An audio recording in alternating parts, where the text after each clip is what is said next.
최근 전남에서 필리핀 입국자 일가족 4명이 가족 간 감염으로 코로나19가 확진된 사례가 발생해 추석 연휴를 앞두고 가족 간 전파에 따른 집단 감염이 우려되고 있습니다. 목포시가 코로나19 확산 방지를 위해 추석 성묘객 분산 방안으로 봉안시설에 대해 온라인 추모 서비스를 시행합니다. 추석을 앞두고 택배 물류량이 폭증한 가운데 택배 노동자 과로사 대책위원회는 택배 분류 작업에 대해 전면 거부를 선언했습니다. 기아자동차 수아리 공장에서 최소 10명 이상의 코로나19 확진자가 발생한 것으로 파악됐습니다. 기아자동차는 공장 가동을 중단하고 방역 조치에 나섰습니다. 경기 평택시의 한 편의점을 차로 들이받고 난동을 부린 30대 여성 A씨가 17일 구속됐습니다. 자세한 소식은 잠시 후 뉴스에서 전해드리겠습니다. 시청자 여러분 안녕하십니까? 신동아 전남방송 뉴스 권민아입니다. 최근 전남에서 필리핀으로부터 입국한 일가족 4명이 가족 간 감염으로 코로나19 확진 사례가 발생해 추석 연휴를 앞두고 가족 간 전파에 따른 집단 감염이 우려되고 있습니다. 다만 이번 가족 간 감염은 해외 유입에 따라 입국 즉시 격리가 이뤄져 지역 감염 확산 우려는 없는 상태입니다. 17일 전남도에 따르면 지난 밤 사이 확진 판정을 받은 전남 167번은 지난 4일 필리핀에서 인천공항으로 입국해 여수로 온 30대 남성으로 전남보건환경연구원의 격리 해제 전 검사에서 양성 판정을 받았습니다. 이번 확진자는 지난 5일 임시검사시설에서 10세 미만 자녀 2명 중 1명과 함께 양성 판정을 받은 전남 157번 배우자이며 또 다른 자녀 1명은 30대 남성과 함께 임시검사시설에서 생활하다 지난 9일 양성 판정을 받았습니다. 이후 30대 남성마저 자가격리 중 양성 확진을 받아 일가족 모두 순천의료원에서 치료를 받고 있습니다. 강영구 전라남도 보건복지국장은 추석 연휴가 코로나19 재확산의 중대 고비가 될 것으로 고향 방문 자제가 효도라는 생각으로 이동을 자제하고 방역 수칙을 꼭 지켜달라고 호소했습니다. 목포시는 코로나19 확산 방지를 위해 추석 성묘객 분산 방안으로 봉안시설에 대한 사전 예약제 및 온라인 추모 서비스를 시행합니다. 이에 따라 추석 연휴인 9월 30일부터 10월 4일까지 목포 추모공원 및 관내 사설 봉안시설을 이용하고자 하는 시민은 각 시설에 문의해 사전 예약할 것을 권장합니다. 각 시설에서는 문자로 연휴 기간 이용 자제 및 연휴 기간 이전에 미리 성묘할 것을 유도할 예정이며 마스크 미착용자와 발열 등 유증상자는 출입을 제한할 방침입니다. 온라인 추모 서비스의 신청 접수 기간은 오는 9월 21일부터 25일까지로 신청자는 보건복지부 장사종합시스템 홈페이지를 통해 온라인 추모 서비스를 받을 수 있습니다.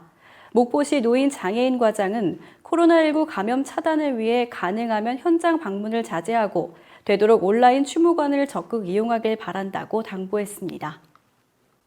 일부 택배기사들이 추석 연휴를 앞두고 과중한 업무 부담을 호소하며 택배 분류 작업을 거부하기로 했습니다. 전국 택배 연대 노동조합이 지난 14일부터 16일까지 조합원 등을 대상으로 투표한 결과 배송 전 분류 작업을 오는 21일부터 중단하기로 결의했습니다. 노동시민단체들로 구성된 택배 노동자 과로사 대책위원회는 오늘 민주노총에서 회견을 열고 21일부터 전국 4천여 명의 택배 기사들이 분류 작업 거부에 돌입한다고 밝혔습니다. 대책위는 택배 노동자들이 하루 노동의 절반을 분류 작업에 매달려 장시간 노동을 할 수밖에 없다며 정부 권고대로 택배사가 분류 작업 인력을 투입해야 한다고 촉구했습니다. 대책위는 앞서 택배기사 4,300여 명을 상대로 분류 작업 전면 거부를 위한 총투표를 진행했으며 95.5%가 분류 작업 거부에 찬성했다고 설명했습니다. 이들이 예정대로 분류 작업을 거부하면 추석 연휴를 앞두고 일부 지역 택배 배송에 차질이 불가피할 것이라는 전망이 나오고 있습니다.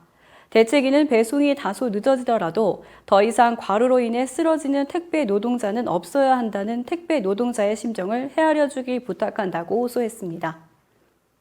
경기 광명 소재 기아자동차 수아리 공장에서 코로나19 확진자가 발생해 공장 가동이 일시 중단됐습니다.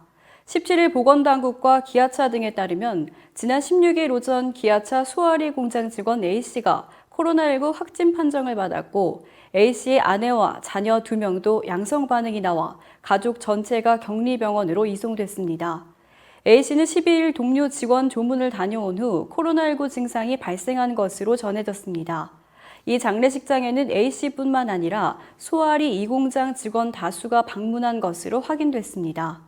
보건당국은 이 회사 내에서 확진자들과 접촉한 동료 직원 및 외부 접촉자들을 대상으로 검사를 계속하고 있어 검사 결과에 따라 확진자는 더 늘어날 가능성이 높은 것으로 보고 있습니다. 한편 기아차는 확진자 발생에 따라 6천여 명이 근무하는 소아리 공장을 중단한 가운데 보건당국의 역학조사 결과를 지켜본 뒤 재가동 여부를 결정하겠다고 밝혔습니다. 경기 평택시의 한 편의점을 차로 들이받고 난동을 부린 30대 여성 A씨가 17일 구속됐습니다. 수원지법 평택지원 정영석 부장판사는 특수 재물 손괴 등의 혐의를 받는 38살 A씨에 대해 도망갈 염려가 있다며 오늘 구속영장을 발부했습니다. A씨는 지난 15일 오후 6시쯤 경기 평택시 포승읍의 한 편의점에서 골프채로 점주를 위협하고 이후 자신의 승용차를 몰고 편의점 내부로 돌진해 집기 등을 파손한 혐의를 받고 있습니다. A씨와 편의점주는 같은 동네에 살며 3년가량 서로 잘 알고 지낸 사이로 지난 5월 편의점 본사에서 진행한 어린이 사생대회와 관련해 편의점 점주가 자신의 딸 그림을 고의로 제출하지 않은 것으로 오해해 갈등을 빚은 것으로 조사됐습니다. A씨는 지난 6월에도 해당 편의점을 찾아가 난동을 부리고 신고를 받고 출동한 경찰관에게도 욕설을 해 업무 방해 혐의로 기소돼 현재 재판이 진행 중입니다. 이상으로 뉴스를 마치겠습니다. 시청해주신 여러분 고맙습니다.